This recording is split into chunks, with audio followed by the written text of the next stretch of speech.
வைகோ நாடாளுமன்றத்தில் ஆற்றிய பணிகள் குறித்து ஒரு புத்தகத்தை தயாரித்திருக்கிறார்.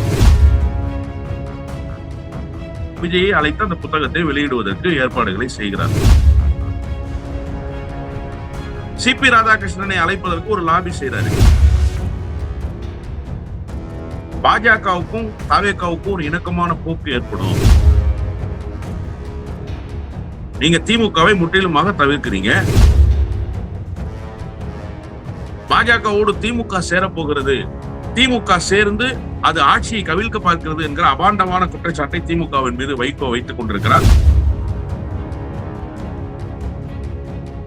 விஜய்க்கும் பாஜகவுக்கும் தரகு வேலை பார்க்க வேண்டிய அவசியம் எங்கிருந்து எழுகிறது என்பதில் தான் எங்களுடைய தலைவர் நேற்றைக்கு பத்திரிகையாளர் சந்திப்பில் அந்த செய்தியை சொன்னார்.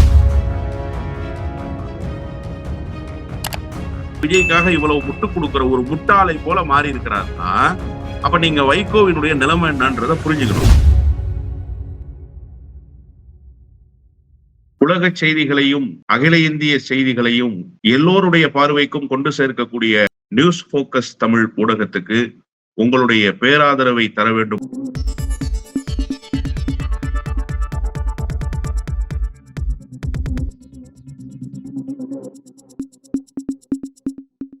நேர்களுக்கு வணக்கம். இன்றைக்கு நம்முடன் அரசியல் பேசுவதற்காக திராவிட வெற்றி கழகத்தின் முதன்மை செயலாளர் திரு வல்லம் பஷீர் அவர்கள் இணைந்திருக்கிறார். சார் வணக்கம். வணக்கம். மதிமுகவுடைய பொதுச் செயலாளர் வைகோ அவர்கள் சொல்லக்கூடிய ஒரு விஷயம், சமீப நாட்கள் அவர் சொல்லக்கூடிய அரசியல் விஷயங்கள்லாம் வந்து கவனம் பெறக்கூடிய இடத்துல இருக்கு. தற்போதைக்கு அவர் என்ன சொல்றாரு அப்படின்னா, என்னோட அரசியல் வாழ்க்கையில நான் 2 தவறான முடிவு எடுத்துட்டேன். குறிப்பா 2006 அதிமுக போகணும்னு எடுத்த முடிவு தப்பு, 2017 திமுக போகணும்னு எடுத்த முடிவு தப்பு அப்படின்ற மாதிரி ஒரு காட்டமான விமர்சனத்தை முன்வைக்கிறாரு. அவர் வைக்கக்கூடிய விமர்சனத்தை முன் வச்சதுக்கு அப்புறம் நீங்க, அதாவது உங்க கட்சியினுடைய தலைவர் வந்து மலை சத்யா அவர் என்ன சொல்றாரு அப்படின்னா, வைகோ அவர்கள் வந்து பாஜகவின் தாவக ஒண்ணு சேர்க்கறதுக்கான அரசியல் கையில் எடுத்துட்டாரு அப்படின்ற ஒரு விமர்சனத்தை முன்வைக்கிறாரு. ஏன் அந்த விமர்சனத்தை நீங்க முன்வைக்கிறீங்க? இதை எப்படி நாம் புரிஞ்சுக்கலாம்? வைகோ நாடாளுமன்றத்தில் ஆற்றிய பணிகள் குறித்து ஒரு புத்தகத்தை தயாரித்திருக்கிறார். அந்த புத்தகத்தை வெளியிடுவதற்கு முயற்சிகளை மேற்கொண்டு வருகிறார். நியாயமாக திராவிட முன்னேற்ற கழகத்தின் சார்பில் அதன் தலைவரை அழைத்துத்தான் இந்த புத்தகத்தை வெளியிட வேண்டும். காரணம் என்னவென்று சொன்னால், நாடாளுமன்றத்துக்கு வைகோ சென்ற போதெல்லாம் அவரை நாடாளுமன்றத்துக்கு அனுப்பி வைத்தது ஒன்று திமுக அல்லது திமுக கூட்டணி. அவர் வேறு கூட்டணியில் வெற்றி பெறவே இல்லை. ஒரே ஒரு முறை அதிமுக கூட்டணியில வெற்றி பெற்றார். அதுவும் ரொம்ப சொற்பமான காலம்தான் அந்த அரசு நீடித்தது. அதன் பிறகு அந்த ஆட்சி கவிழ்க்கப்பட்டது. மீண்டும் திமுக கூட்டணியில் போட்டியிட்டு வெற்றி பெற்றார். இப்போ அந்த நாடாளுமன்றத்தில் அவர் பேசிய கடைசி உரையை தொகுத்ததாக இருக்கட்டும், இந்த மாநிலங்களவைக்கு கூட அவர் தேர்ந்தெடுக்கப்பட்டது என்பது, அவருடைய கடைசி மாநிலங்களவைக்கான அந்த வாய்ப்பு என்பது திராவிட முன்னேற்ற கழகம் அவருக்கு தந்த வாய்ப்பு தான். திராவிட முன்னேற்ற கழகத்தில் அவர் அதைத்தான் கேட்டார். அவர் கேட்ட மாத்திரத்தில் அண்ணன் தளபதி அவர்கள் அதை ஒப்புக்கொண்டு கொடுத்தார். அவர் மாநிலங்களவைக்கு போயிட்டு வந்தார். அணிந்துரை கேட்கிற போது கூட அன்றைக்கு முதலமைச்சராக இருந்த அண்ணன் மு.க. ஸ்டாலின் இடத்திலே தான் அணிந்துரை கேட்கிறார். இப்போ திடீரென அணிந்துரை எல்லாம் வாங்கி முடித்ததற்கு பிறகு விஜயை வைத்து அந்த புத்தகத்தை வெளியிட வேண்டும் என்று முடிவெடுத்திருக்கிறார். அதில் ஒரு நியாயம் இருக்கிறது. இப்ப கூட்டணி மாறிட்டாங்க, 2வது ஆளுங்கட்சியோடு இருக்க வேண்டும் என்று விரும்புகிறார்கள். எனவே விஜயை அழைத்து அந்த புத்தகத்தை வெளியிடுவதற்கு ஏற்பாடுகளை செய்கிறார். ஆனால் ராகுல் காந்தி பங்கேற்கிறது என்பது அந்த கூட்டணியில் இருக்கக்கூடிய தேசிய கட்சியினுடைய முகம். அதனால் அதை அழைக்கப்படுகிறார். சிபி ராதாகிருஷ்ணனை எதற்காக அழைக்க வேண்டும்? சிபி ராதாகிருஷ்ணனை அழைப்பதற்கு ஒரு லாபி செய்யறாரு. அதுல என்ன சொல்றாருன்னா, நான் வந்து விஜயை அழைச்சிட்டு வர்றேன், அதனால நீங்க வந்து பங்கேற்றீங்கன்னா துணை குடியரசுத் தலைவருங்கிற முறையில அது வந்து டிப்ளமேட்டிக்கா இருக்கும். 2வது பாஜகவுக்கும் தவேகாவுக்கும் ஒரு இணக்கமான போக்கு ஏற்படும். அதன் அடிப்படையில தொடர்ந்து ஒன்றிய அரசும் மாநில அரசும் சீராக இயங்க முடியும் அப்படின்னு ஒரு பேச்சுவார்த்தையை டெல்லியில நடத்தினார். சிபி ராதாகிருஷ்ணன் இடத்துல தேதி கேட்கிறார். ஆனால் சிபி ராதாகிருஷ்ணன் இதுவரை வருவதாக உறுதி செய்ததாக எந்த தகவலும் இல்லை.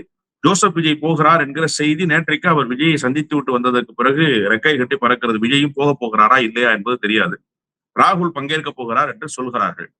ஆனால் இப்போது பாரதிய ஜனதா கட்சியின் சார்பில் ஒருவரை அழைத்து வந்து அந்த நிகழ்ச்சிக்கு விஜயை அழைத்து கொண்டு போய் டெல்லியில் உட்கார வைத்து இந்த லாபியை செய்ய வேண்டிய அவசியம் எங்கிருந்து வைகோவுக்கு எழுகிறது? நீங்க திமுகவை முற்றிலுமாக தவிர்க்கிறீங்க, அதுக்கு ஒரு நியாயம் கற்பிக்கிறீங்க, அது கூட சரிதான். ஆனா ஏன் பாரதிய ஜனதா கட்சியை அழைக்கிறீர்கள்? பாரதிய ஜனதா கட்சியின் சார்பில் ஒருவரை அழைக்க வேண்டிய அவசியம் எங்கிருந்து வருகிறது? நீங்க சிபி ராதாகிருஷ்ணன் துணை குடியரசுத் தலைவர்னா அவர் வெறுமனே துணை குடியரசுத் தலைவராக ஆகவில்லை. அவர் பாரதிய ஜனதா கட்சியினுடைய நாடாளுமன்ற உறுப்பினராக இருந்து, ஒன்றிய அமைச்சராக இருந்து, மாநில தலைவராக இருந்து, முழுக்க RSS தயாரிப்பாக இருந்தவர். அவரை அழைத்து கொண்டு வந்து அந்த நிகழ்ச்சியை நடத்தி நீங்கள் விஜய்க்கும் பாஜகவுக்கும் தரகு வேலை பார்க்க வேண்டிய அவசியம் எங்கிருந்து எழுகிறது என்பதில்தான் எங்களுடைய தலைவர் நேற்றைக்கு பத்திரிகையாளர் சந்திப்பில் அந்த செய்தியை சொன்னார். அவர் சொன்ன செய்தியில் எந்த அளவும் பொய்யோ அல்லது சோடிக்கப்பட்ட செய்திகளோ இல்லை. இது உண்மையான சம்பவம், டெல்லியிலே பேசப்பட்ட செய்திதான்.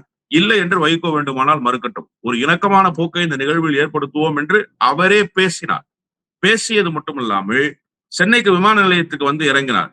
வந்து இறங்கியவுடன் பத்திரிகையாளர் சந்திப்பிலே நான் வந்து சிபி ராதாகிருஷ்ணனை அழைத்திருக்கிறேன், நீங்க வந்து முதலமைச்சர் வருகிறார், நீங்க வந்தா நல்லா இருக்கும்னு சொன்னேன், இது 2 அரசுகளுக்கும் ஒரு இணக்கமான போக்கை உருவாக்கும்னு சொன்னேன்னு வெளிப்படையாகவே பத்திரிகையாளர் சந்திப்பிலே சொல்கிறார் என்று சொன்னால், அப்போ இந்த வேலையை வைகோ செய்வதற்கு பெயர் என்ன என்பதுதான் எங்களிடத்துல இருக்கக்கூடிய கேள்வி. திமுகவை தவிர்த்து விட்டு இப்படி ஒரு நிகழ்வை நீங்கள் அரங்கேற்றுகிறீர்களே. நேற்றைக்கு அந்த கட்சியினுடைய அதிகாரப்பூர்வ ஏடான சங்கொலியினுடைய விழாவில் பாஜகவோடு கூட்டு சேர்ந்து கொண்டு தாவேகா ஆட்சியை கலைக்கப்படுகிறார். பாஜகவோடு கூட்டு செய்வதற்கு தரகு வேலை பார்ப்பது நீங்கள். பாஜகவோடு திமுக சேரப்போகிறது, திமுக சேர்ந்து அது ஆட்சியை கவிழ்க்க பார்க்கிறது என்கிற அபாண்டமான குற்றச்சாட்டை திமுகவின் மீது வைகோ வைத்துக் கொண்டிருக்கிறார். உண்மையிலேயே வைகோ ஒரு மோசமான மனிதராக வெளிப்பட்டுக் கொண்டிருக்கிறார் என்பதுதான் பிரதானமான செய்தி. இல்ல ஓகே, இந்த ஒரு விஷயத்த அவர் நீங்க ஏன் அவர் மீது அந்த அக்யூசேஷன் வைக்கிறீங்க, பாஜகவோட அவர் ஏன் நீங்க லிங்க் பண்ணி பேசுறீங்கிறத புரிஞ்சுக்கிறேன். இப்ப அவர் வைக்கக்கூடிய ஒரு முக்கியமான விஷயம், நான் 2006 ஒரு தவறான முடிவு எடுத்தேன், 2017 ஒரு தவறான முடிவு எடுத்தேன்னு சொல்றது. அதாவது திமுக இல்லாட்டி அதிமுக, அதிமுக இல்லாட்டி திமுக, இப்படிதான் வந்து தமிழ்நாடு அரசியல் பயணப்பட்டு இருந்துச்சு. இப்ப இவங்க 2 பேரும் இல்லாம புதிதாக தமிழக வெற்றி கழகம் வந்திருக்கு அப்படிங்கிற ஒரே காரணத்தினால அவங்க ஆளுங்கட்சியா இருக்கிறாங்க அப்படிங்கிற காரணத்துக்கு அங்க போயிட்டு கடந்த கால வரலாற்றை கம்ப்ளீட்டாவே தான் வந்து பாதையை கம்ப்ளீட்டா விமர்சனம் பண்றது அப்படிங்கிறது அது என்ன விதமான ஒரு போக்கு? அது நாளைக்கு வந்து இப்ப இருக்கிற அவருடைய சஸ்டைனுக்கு சரியான நகர்வு தானா? நாளைக்கு இதுலயும் ஒரு சிக்கல் வந்தா நாளைக்கு அவர் எந்த இடத்துக்கு நகருவாரு? இது எப்படி புரிஞ்சுக்கலாம்? தொடர்ந்து 10 ஆண்டுகளுக்கு ஒரு முறை, 5 ஆண்டுகளுக்கு ஒரு முறை தேர்தல் வருகிற போதும் தேர்தல் முடிந்ததற்கு பிறகும் வைகோ சொல்கிற ஒரு பிரதான வாசகம், நான் தவறு செய்து விட்டேன், இனிமேல் அந்த தவறை செய்ய மாட்டேன். இது ஒவ்வொரு தேர்தல் முடிவின் போதும் அவர் சொல்கிற வாசகம். 2006 சட்டமன்ற தேர்தலின் போது ஏன் அந்த முடிவை எடுத்தார்? அதுதான் ரொம்ப முக்கியம். திமுக கூட்டணியில அங்கம் வகிக்கிறார். 2004 திமுக கூட்டணியில் அங்கம் வகித்துத்தான் அவர் போட்டியிட்டார். 4 இடங்களில் போட்டியிட்டு 4 இடங்களும் வெற்றியை தந்தது. அண்ணன் எல் கணேசன் நாடாளுமன்றத்துக்கு சென்றார், செஞ்சியார் நாடாளுமன்றத்துக்கு சென்றார், நண்பர் சிப்பி பாறை ரவிச்சந்திரன் போனார், கிருஷ்ணன் இன்றைக்கு இருக்கிறார் மதிமுகவில், அவரும் போனார். இப்ப 2006 தொகுதி பங்கீடு பேச்சுவார்த்தை ஏறக்குறைய நிறைவு பெறுகிற அந்த சூழல் தான். யார் யாருக்கு எந்தெந்த தொகுதிகள் என்பது ஏற்கனவே பேசி முடிக்கப்பட்டு விட்டது. பாட்டாளி மக்கள் கட்சிக்கு இத்தனை தொகுதி, மதிமுகவுக்கு எவ்வளவு தொகுதி, காங்கிரஸுக்கு அவ்வளவு தொகுதி என்றெல்லாம். திடீரென ஒரு நாள் அண்ணா அறிவாலயத்தில் இருந்து கலைஞர் கோபாலபுரத்துக்கு வருகிறார் என்று தெரிந்தவுடன் கோபாலபுரத்துக்கு போகிறார் இரவு 9 மணிக்கு. கோபாலபுரத்துல கலைஞரை சந்தித்து பேசிவிட்டு வெளியில் வந்து அண்ணன் டாக்டர் கலைஞர் அவர்கள் 2006 ஆண்டு நடைபெற போகிற சட்டமன்ற பொதுத் தேர்தலில் பெருவாரியான வாக்குகள் வித்தியாசத்தில் வெற்றி பெற்று முதலமைச்சராக தமிழ்நாட்டை வழிநடத்தப் போகிறார். அதற்கு நாங்கள் எங்கள் எலும்புகளை கொடிக்கம்பமாக்கி நரம்புகளை கொடிக்கயிறாக்கி உயிரை தந்து உழைப்போம்னு சொல்றார். இது வைகோ சொன்ன வரிகள்.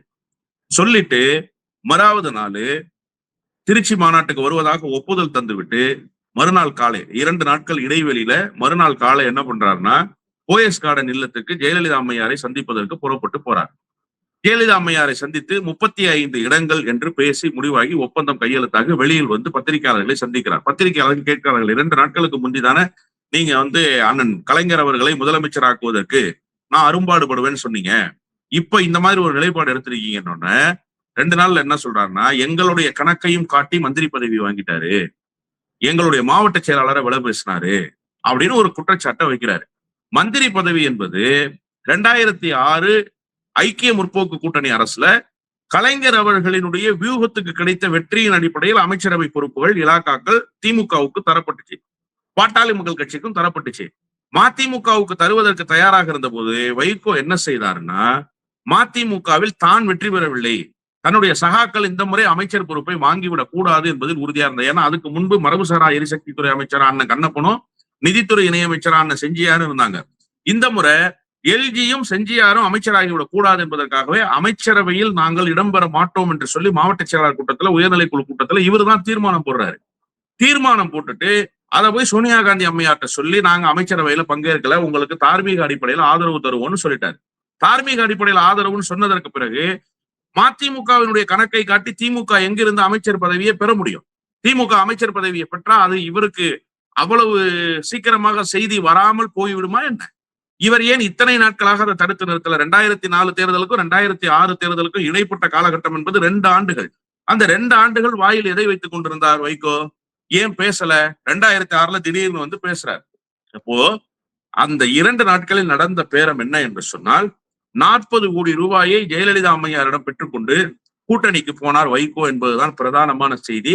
இன்றைக்கு இருக்கிற வைகோவின் மகன் தான் அந்த 40 கோடி ரூபாயை வாங்கி கொண்டு வந்தார். அதன் பிறகு நடந்த காட்சிகள் எல்லாம் வேறு. 35 இடங்களில் போட்டியிட்டார்கள். இப்ப இது முடிஞ்சிச்சா? 2011 தேர்தலை புறக்கணிச்சாரு. அதுக்கு தேமுதிக வந்ததுதான் காரணம்னு சொன்னார். அதெல்லாம் அல்ல காரணம், அதுக்கு வேறு காரணம் இருக்கு. நம்ம அதை பத்தி இப்ப பேச வேண்டாம். இப்ப 2017 இவர் வந்ததாக சொல்றாரு இல்லையா? மக்கள் நல கூட்டணி அமைப்பதற்கு முன்பாக திராவிட முன்னேற்ற கழகத்தோடு கூட்டணி உறுதினு மாவட்ட செயலாளர்கிட்ட சொல்லிட்டார். நீங்க போய் திமுகவோடு இணக்கமாக செயல்படுங்கன்னு சொல்லிட்டாரு. அவங்க திமுகவோடு இணக்கமான சூழலை உருவாக்கி கொள்வதற்காக மாவட்டங்கள்ல அரசியல் பண்ணிட்டு இருக்காங்க. திடீர்னு கூப்பிட்டு நான் மக்கள் நல கூட்டணின்னு ஒண்ணு ஃபார்ம் பண்றேங்கிறார். திரும்ப வர்றாரு. என்னதான் முதலமைச்சர்னு சொல்றாங்க, என்னதான் ஒருங்கிணைப்பாளர்னு சொல்றாங்க, நான் அதுக்கு ஏற்றவாறு பணியாற்றலாம்னு இருக்கேன், இது ஒரு மாற்று சக்தியாக வரும் அப்படின்னு சொல்லி ஒரு முடிவு எடுத்து போட்டியிடுறாரு. விஜயகாந்த் போனவரை தடுத்து நிறுத்தினாரு. ஜி.கே. வாசனை கொண்டு வந்து அந்த கூட்டணியில சேர்த்து அவரை காலி பண்ணாரு. மொத்தத்தில் அந்த கூட்டணி தமிழ்நாடு முழுமைக்கும் அண்ணன் திருமாவளவனை தவிர மீதி எல்லோரும் டெபாசிட்ல இருந்து போனார்கள். அண்ணன் திருமா மட்டும் காட்டுமன்னார் கோயில்ல டெபாசிட் வாங்கினாரு. ரொம்ப வெற்றிக்கு அருகாமையான எண்ணிக்கையில வந்து தோல்வி அடைஞ்சு போனார் அண்ணன். இப்போ ஆர்கே நகருக்கு இடைத்தேர்தல் வருது. ஆர்கே நகர் இடைத்தேர்தலின் போது வலிய சென்று திமுகவுக்கு ஆதரவு தெரிவிக்கிறார். அதற்கு முன்பு நடந்த உயர்நிலைக்குழு மாவட்ட செயலாளர் கூட்டத்துல என்ன பேசப்பட்டதுன்னா, திமுக கூட்டணிக்கு போனா மட்டும்தான் கட்சியை காப்பாற்ற முடியும். 2 பொது தேர்தல்கள்ல மிகப்பெரிய தோல்வியை தழுவி இருக்கோம். ஒன்னு 2014, இன்னொன்னு 2016. 2 தேர்தலையும் வெற்றி பெற முடியல. கட்சியை வெற்றி பெறாம எப்படி நடத்துவதுன்னு கலந்தாலோசிக்கும் போது வைகோ என்ன சொல்றாருன்னா, நான் வந்து எம்பி ஆகணும்னு கட்சிக்காரங்க விரும்புறாங்க. யாருக்கிட்ட சொல்றாரு? மாவட்ட செயலாளர்கள்ட்ட கூட்டத்துல சொல்றாரு, எம்பி ஆகணும்னு விரும்புறாங்க.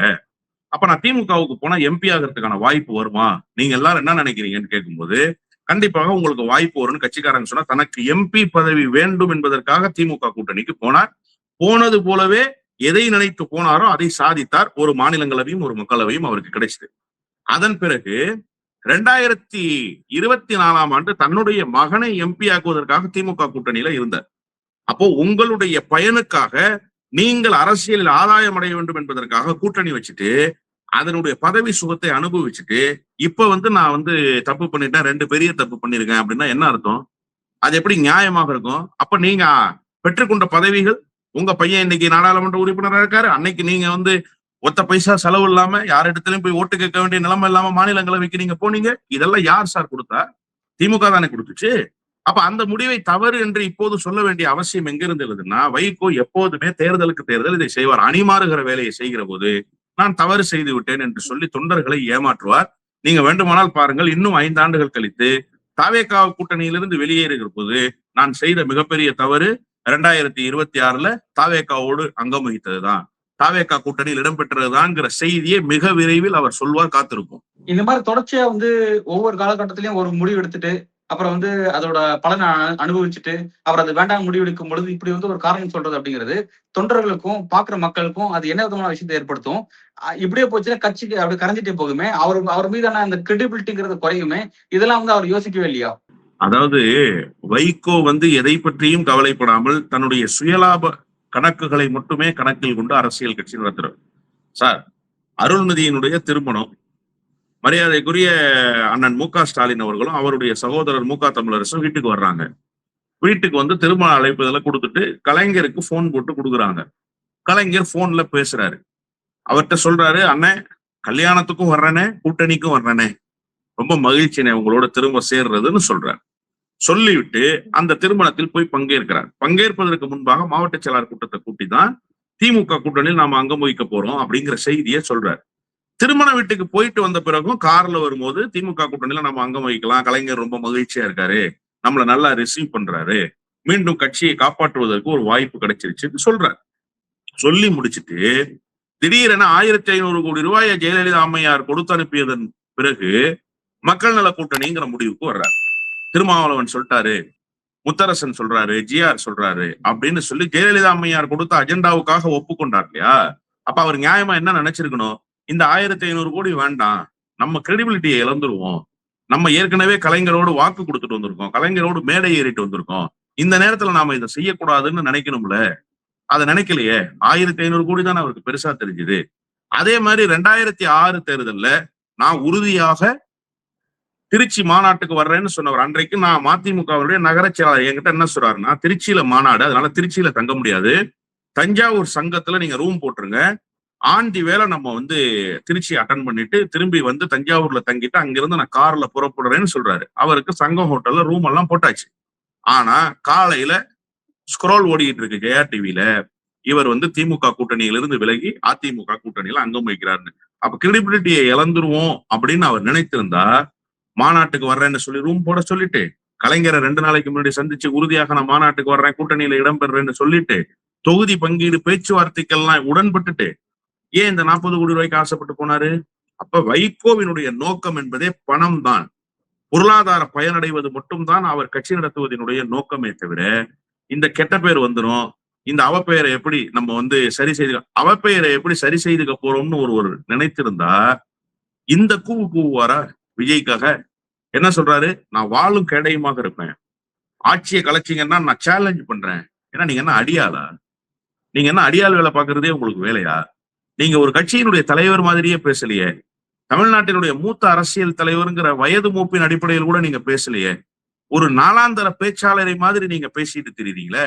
அப்ப மானம், அவமானம், தன்னுடைய கிரெடிபிலிட்டி, கட்சியினுடைய கிரெடிபிலிட்டி இதெல்லாம் கருத்தில் கொண்டிருந்தா வைகோ இப்படிப்பட்ட பேச்சுக்களை பேசுவாரா? ஊழலற்ற அரசுங்கிறாரு. இன்னைக்கு தாவேகாவினுடைய நிர்வாகி ஒருவரை கட்சியில இருந்து நீக்கிட்டாங்க. ஏன் நீக்கிட்டாங்கன்னா, மாவட்ட குற்றவியல் நீதிமன்றத்துல அரசு வழக்கறிஞர் பதவி தருவதற்காக அந்த கட்சியினுடைய பொதுச் செயலாளர் கையூட்டு பெற்றுக் கொண்டார் என்கிற குற்றச்சாட்டை அவர் பொது வெளியில வச்சாங்க.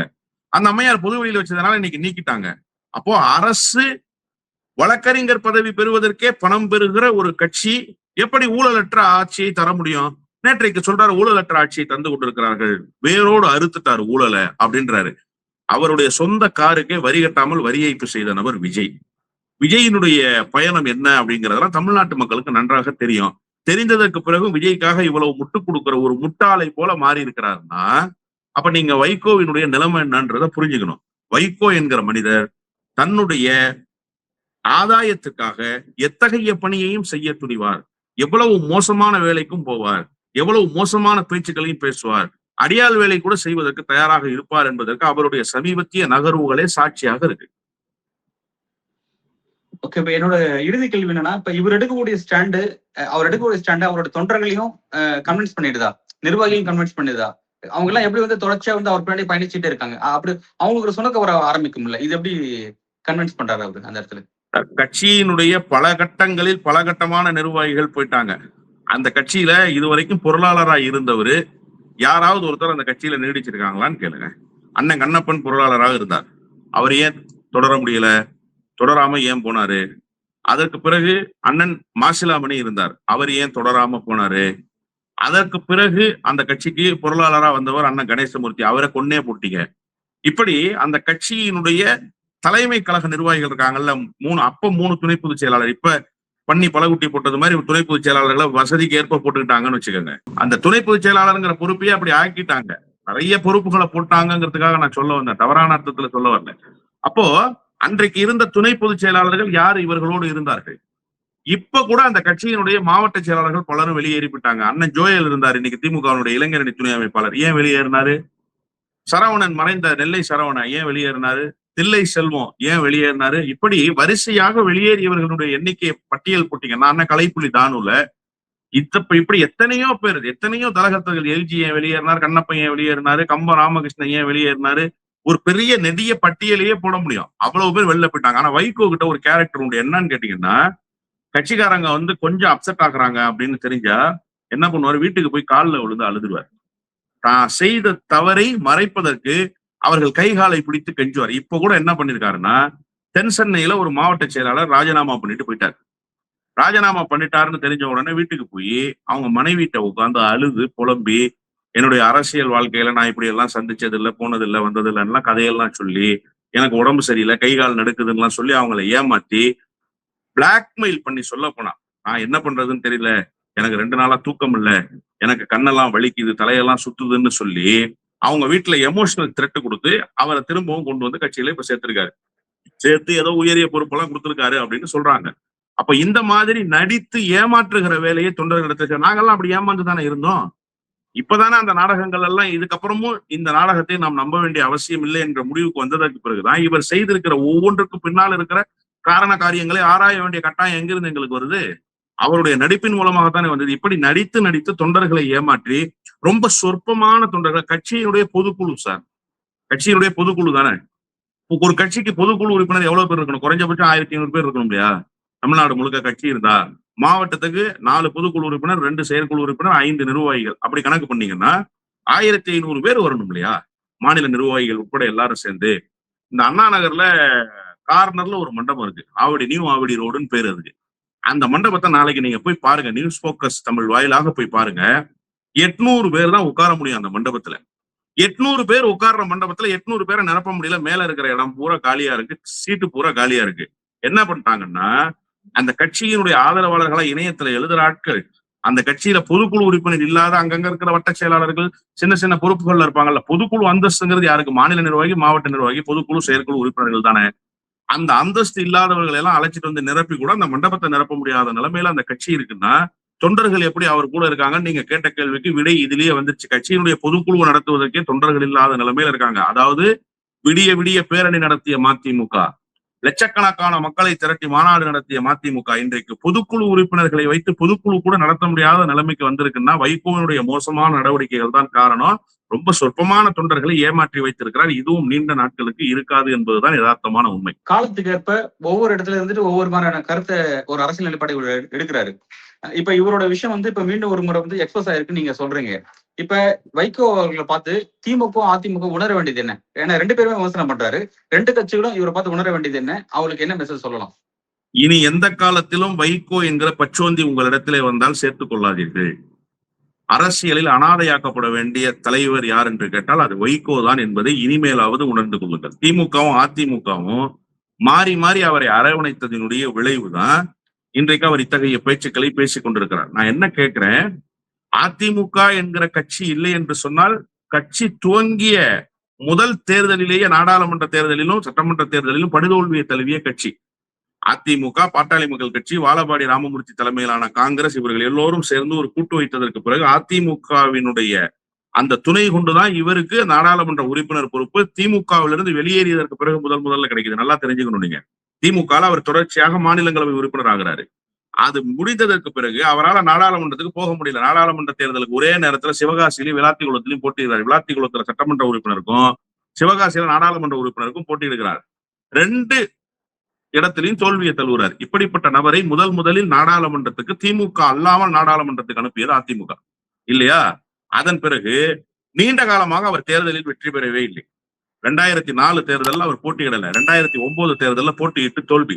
2014 தேர்தலில் போட்டியிட்டு தோல்வி. அப்ப தொடர்ச்சியாக தோல்வியை தழுவிக்கிட்டு இருந்தவரை கூட்டு இந்த தேர்தலில் நின்னா தோத்து போயிடுவாரோ என்னவோன்னு நினைச்சு அவர் மாநிலங்களவை கேட்கிறாரு. போயிட்டு போட்டு மாநிலங்களவைக்கு அனுப்பிச்சு வைப்போம்னு சொன்ன கட்சி திமுக.